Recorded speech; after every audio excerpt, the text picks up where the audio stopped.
Hello everyone, I am Sajita Srivastava from Mahatma Gandhi शिक्षण संस्थान. Now I am going to teach Hindi standard 5th. बच्चों, पिछले video में मैं आपको आपके पाठ्य पुस्तक मकरंद से पाठ 14 का जिसका शीर्षक था अंतरिक्ष की बेटी का प्रश्न उत्तर मैं बताई थी. आज मैं इसी क्रम में आपको पाठ 14 का ही कुछ और भी प्रश्नों को मैं समझा रही हूँ. जैसे आपका वैकल्पिक प्रश्न है कि कैसे विकल्प दिया हुआ रहता है, हमें उसके उत्तर में टिक लगाना रहता है.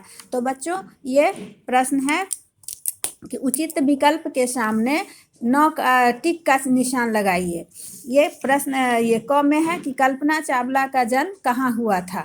3 उत्तर दिए हुए हैं, इसमें विकल्प दिए हुए हैं बच्चों, कुरुक्षेत्र में, करनाल में या लाहौर में. तो बच्चों, कल्पना चावला का जन्म करनाल में हुआ था, जो हरियाणा में है.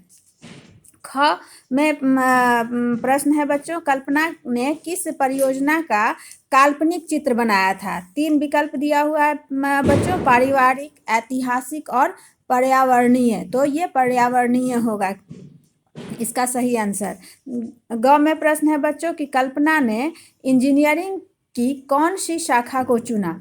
3 यहाँ पर विकल्प दिए हुए हैं, मैकेनिकल शाखा, इलेक्ट्रिकल शाखा और अंतरिक्ष शाखा. चूँकि कल्पना चावला को अंतरिक्ष से ही ज़्यादा लगाव था, इसलिए उसने अपने इंजीनियरिंग में अंतरिक्ष शाखा का चुनाव किया था. तो यहाँ पर अंतरिक्ष शाखा इसका सही जवाब होगा बच्चों. नेक्स्ट प्रश्न है कि कल्पना ने सर्वप्रथम अंतरिक्ष यात्रा कब की.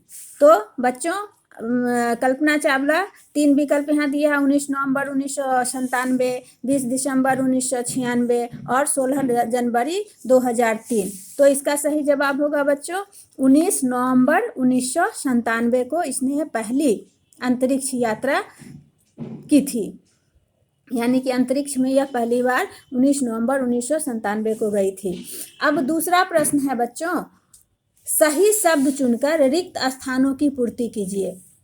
यहाँ पर कुछ शब्द दिए हुए हैं, जैसे टैगोर पब्लिक स्कूल, मोन्टू, केसी और माता. ये 4 शब्द यहाँ दिए हुए हैं. इन 4 शब्दों में से सही शब्द चुनकर, और ये जो दिए हुए हैं प्रश्न नीचे खाली स्थान है उसमें आपको भरना है.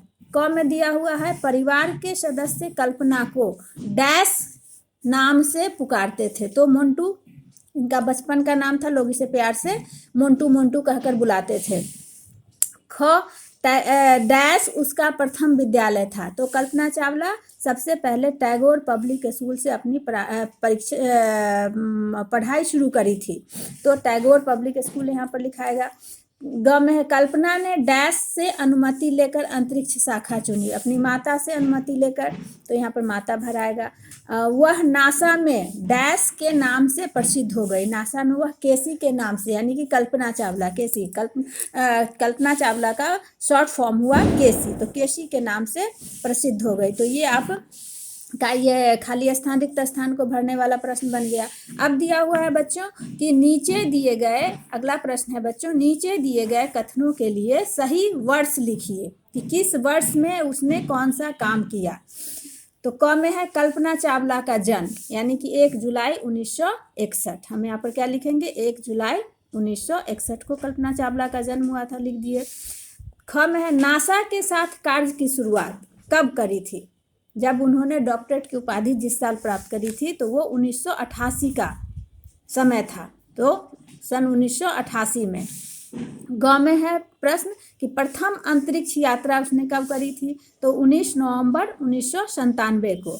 घ दूसरी अंतरिक्ष यात्रा उसने कब करी थी बच्चों, 16 जनवरी 2003 को. और यही उनका आखिरी अंतरिक्ष यात्रा भी था. इसी यात्रा से लौटते समय कोलंबिया हादसा हुआ था, जो 1 फरवरी 2003 को, जिसमें कल्पना चावला की मृत्यु हो गई थी.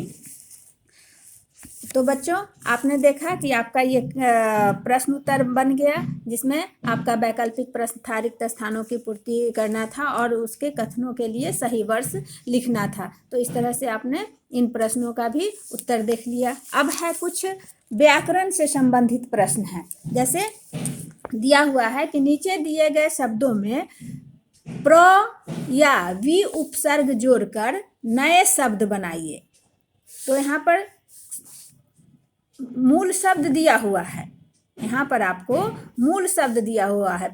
ये उपसर्ग किसे कहते हैं कि किसी शब्द से पहले लगकर उसके अर्थ में परिवर्तन ला दे, उसे हम उपसर्ग कहते हैं। वैसे शब्द जो किसी मूल शब्द में जुड़कर उसके अर्थ में परिवर्तन ला दे, मूल शब्द से पहले जुड़कर उसके अर्थ में परिवर्तन ला दे, उसे हम उपसर्ग कहते हैं बच्चों। तो यहाँ पर तो आपको कह रहा है प्र और वी दिया हुआ है कि दो ही ये आपको उपसर्ग लगा के इन जो मूल शब्द दिया हुआ है उसमें आपको बनाकर लिखना है। तो ये शिक्षण है, ज्ञान है, बंधन है, वेश है, शेष है, चलित है, ये सारे मूल शब्द दिए हुए हैं जिसका अपना अपना अर्थ भी होता है। तो यहाँ पर एक आपको करके दिखाया गया है कि प्र जोड़ शिक्षण प्रशिक्षण हो गया। अब ज्ञान दिया हुआ है, इसमें हम कौन सा मूल शब्द जोड़ेंगे कि हमको मूल ये कौन सा उपसर्ग जोड़ेंगे कि इसका हम एक अलग नया अर्थ देने वाला शब्द निकल आए। तो वी, इसमें अगर ज्ञान में वी जोड़ते हैं तो विज्ञान हो गया। उसी तरह बंधन में प्र जोड़ते हैं तो प्रबंधन हो गया। वेश लिखा हुआ है तो प्र इसमें अगर लगा देते हैं उपसर्ग तो प्रवेश हो जाएगा। शेष यहाँ लिखा हुआ है, अगर हम इसमें वी उपसर्ग जोड़ते हैं तो विशेष हो जाएगा। यहाँ पर चलित है, अगर इसमें हम प्र उपसर्ग जोड़ देते हैं तो प्रचलित नया शब्द बन गया। तो इस तरह से आपने देखा कि सही उपसर्ग का प्रयोग करके हमने सब मूल शब्दों को एक नया शब्द बना दिया है जिसके अलग अर्थ निकल कर आए। अब है दूसरा प्रश्न दिया हुआ है बच्चों की संज्ञा शब्दों के लिए उचित विशेषण लिखिए। अब यहाँ कुछ संज्ञा शब्द दिए हुए हैं जैसे हवा है, बच्चे हैं, फल है, लड़की है, पेड़ है और आकाश है। अब इसके लिए हमें उचित विशेषण लिखना है। आप हो सकता है कि आप दूसरा विशेषण शब्द भी आप इसमें लिख सकते हैं, जैसे हवा है तो ठंडी ठंडी हवा चल रही है। बच्चे चंचल चंचल बच्चे, अब आप इसमें और नटखट भी लिख सकते हैं। फल मीठे, आप खट्टे फल भी लिख सकते हैं, खट्टा भी विशेषण होता है। लड़की सुंदर भी है, अब लड़की में हम कुरूप भी लिख सकते हैं, तो लड़की सुंदर। पेड़ हरे भरे यानी कि हरे भरे पेड़। आकाश यानी कि खुले आकाश, आकाश का के लिए हम विशेषण शब्द का प्रयोग किए खुले। अब तीसरा प्रश्न है बच्चों कि वाक्यांश के लिए एक शब्द लिखिए। अब ये कुछ वाक्यांश दिया हुआ है, वाक्यों का अंश दिया हुआ है, इसके लिए हमें एक शब्द का प्रयोग करना है कि आकाश में विचरण करने वाला नभचर कहलाता है बच्चों। जल में विचरण करने वाला जलचर कहलाता है बच्चों। जंगल में विचरण करने वाला वनचर कहलाता है बच्चों।